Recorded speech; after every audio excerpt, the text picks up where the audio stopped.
Hello, my name is Jeremy Barnes, and I'm going to do a video on my predictions or expectations or hopes for the next Spider-Man trilogy in the MCU, which will be his college trilogy. The one that we just got, the Homecoming trilogy, was like his high school trilogy. And after seeing No Way Home, I have some ideas on what might happen going forward in the Spider-Man world. So obviously, there will be spoilers for Spider-Man No Way Home, so just be aware of that. Um, so briefly, I'm just going to talk about what happened at the end of the movie before I go into my predictions for the next three movies down the line. So at the end of No Way Home, all of the multiverse villains that came into this universe went back to their own universe, but Eddie Brock, who came into the MCU at the end of Venom 2, didn't do anything in No Way Home. He was just chilling.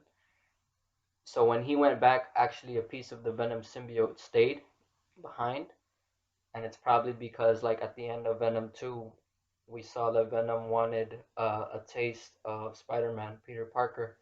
He's like, I don't know what he did, but he like licked the screen when he saw the news report of Peter Parker as Spider-Man's identity reveal on the Daily Bugle newscast. Um, and he said like, I want that guy or something like that. But obviously Eddie didn't go nowhere, so he didn't go to see Spider-Man or find him or anything. But the symbiote itself probably wants a taste or a piece of him. So since that was the post-credit scene of Spider-Man No Way Home, um, I feel like of anything that's the most recent thing is like a clue on what could happen in the future. So I think maybe Spider-Man 4 will have something to do with the Venom symbiote. And depending on Spider-Man's supporting cast in this next trilogy, in the next movie, he could still be struggling with the darkness that we saw in Spider-Man No Way Home. So the symbiote might bond to him first, and we might get a similar story of him struggling with that darkness with the symbiote, like how we got in Spider-Man 3 with Tobey Maguire. Um, and then it might get off of him, like once he realizes what it's doing to him, he'll take it off in a similar manner. Or it could actually not bond to Peter at all, and it might just go straight to a different character. And originally, I was thinking, I was like, I mean, do they really want to do another Eddie Brock after we already got him in Spider-Man 3 and then now in the Venom movies? And I didn't think that they would do that. So I was like, who else wears the Venom symbiote in the comics? And I know Flash Thompson wears it as Agent Venom, who's actually like an anti-hero and less of a villain than Venom traditionally is. And in the movie version of Venom, obviously Tom Hardy's version is more of an anti-hero. He's not really a villain from what we've seen so far. Um, so I was like, would they do that with Flash Thompson, where he gets the Venom symbiote? In the comics, the reason he gets it is because he's a soldier, and he loses his legs, so they use it as a way to like heal himself, and he becomes like an agent of the government that goes on missions and stuff like Black Ops missions. But this version of Flash Thompson from the MCU, he just got accepted to college, so I don't think he's gonna go to the military anytime soon. And he's lame, so I wouldn't want him to get the symbiote.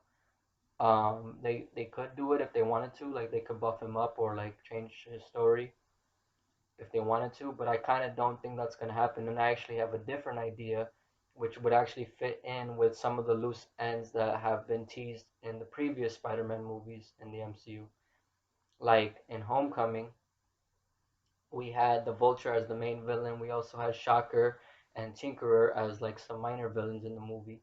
But then in that scene with the fairy, when Adrian Toomes was trying to sell some of the tech, one of the buyers was Mac Gargan, who in the comics becomes the character known as Scorpion.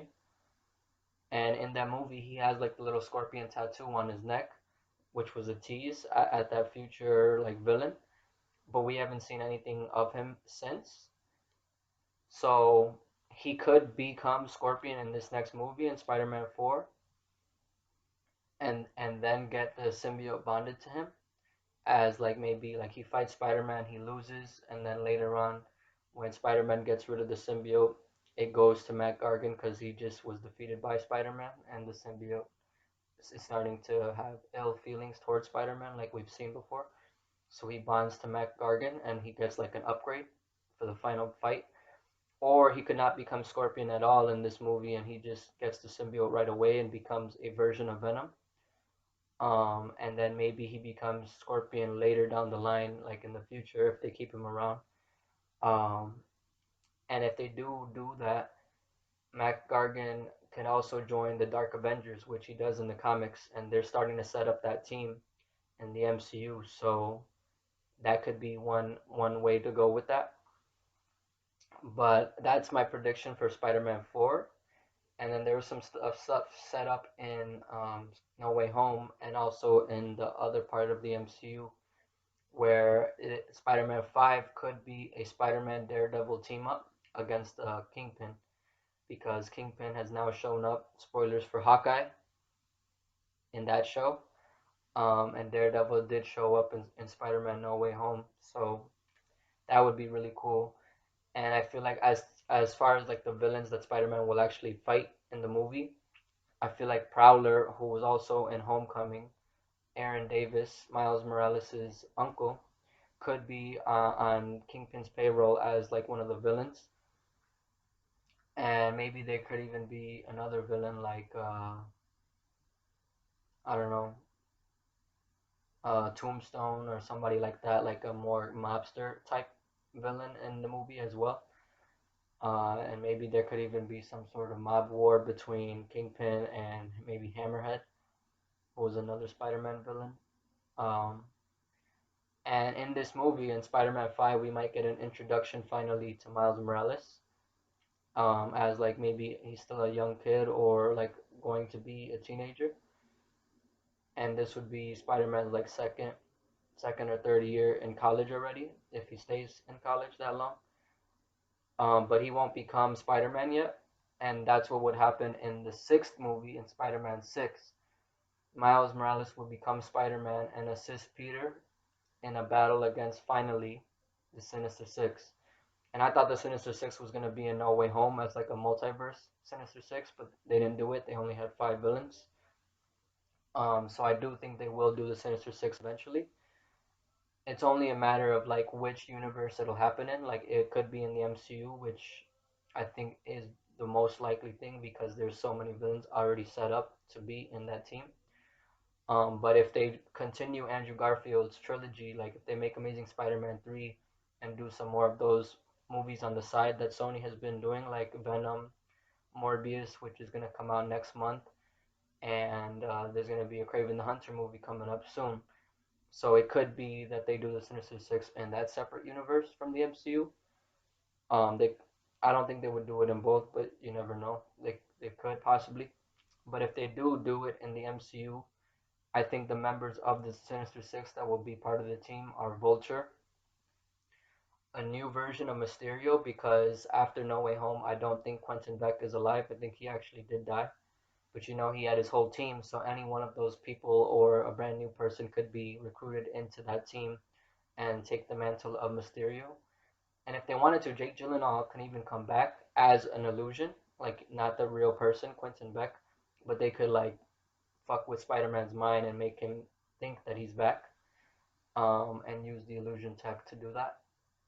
Um, I don't care either way which way they go with it. It could just be a completely new person. So that would be the two members, and then Mac Gargan will come back if he's not Scorpion in Spider-Man 4. He will become Scorpion in this movie. And if he was in Spider-Man 4 as Scorpion, obviously he'll just return, just like the others. Maybe get an upgrade to his suit or something. And then Prowler from Spider-Man 5 could be another member of the team.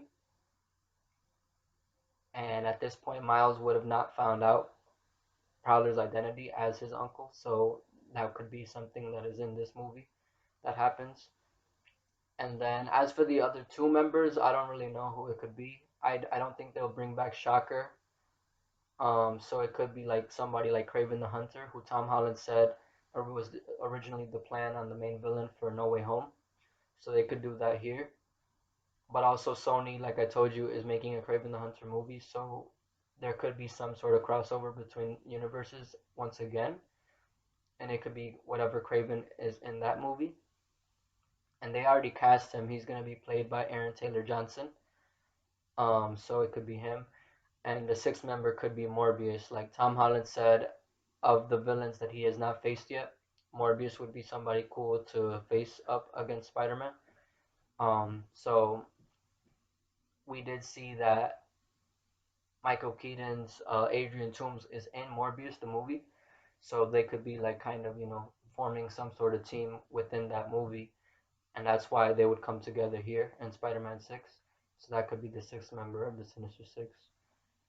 Um, so it'll be them six versus Peter Parker Spider-Man, Miles Morales Spider-Man, and who knows, since the other two members of the Sony universe are might be in this movie, Venom could also come into the movie as well. Like Eddie Brock Venom could join this movie as an ally to Spider-Man and Miles, since he is more of a hero than a villain so far that we've seen him.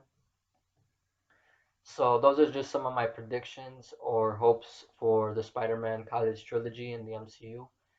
And I'm excited to see more of his new costume that he had at the end of No Way Home, because it looked really dope and classic and perfect pretty much, with the cooler spider logo that is similar to Toby's on the front, and a similar spider logo with the red one on the back as Andrew, and just the classic red and blue colors without all the extra stuff that Tony Stark added to the Stark suit, which previously was, I think, my favorite classic-ish costume that we've gotten for Spider-Man. But it did have all that extra like stuff going on, which kind of it was overcomplicated for no reason. But this new one that he made in No Way Home himself is more simple, so it's a lot better, I think. But I still want to get a good look at it. There's some images online that I'll put here of it, but yeah, man, I'm excited. Um, there's a lot of possibilities. They really can go anywhere they want at this point with nobody knowing Peter Parker's identity.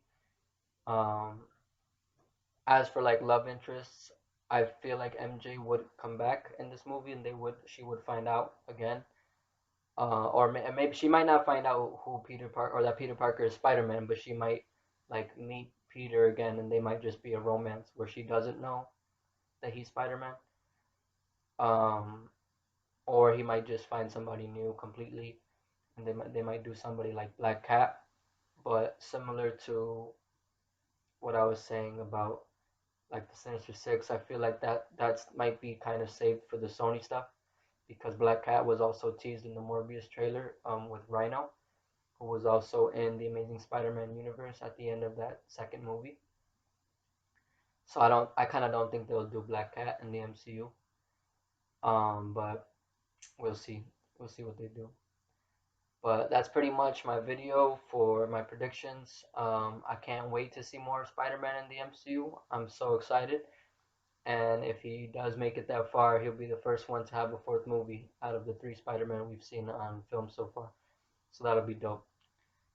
Thank you for watching, and I'll catch you next time. Peace.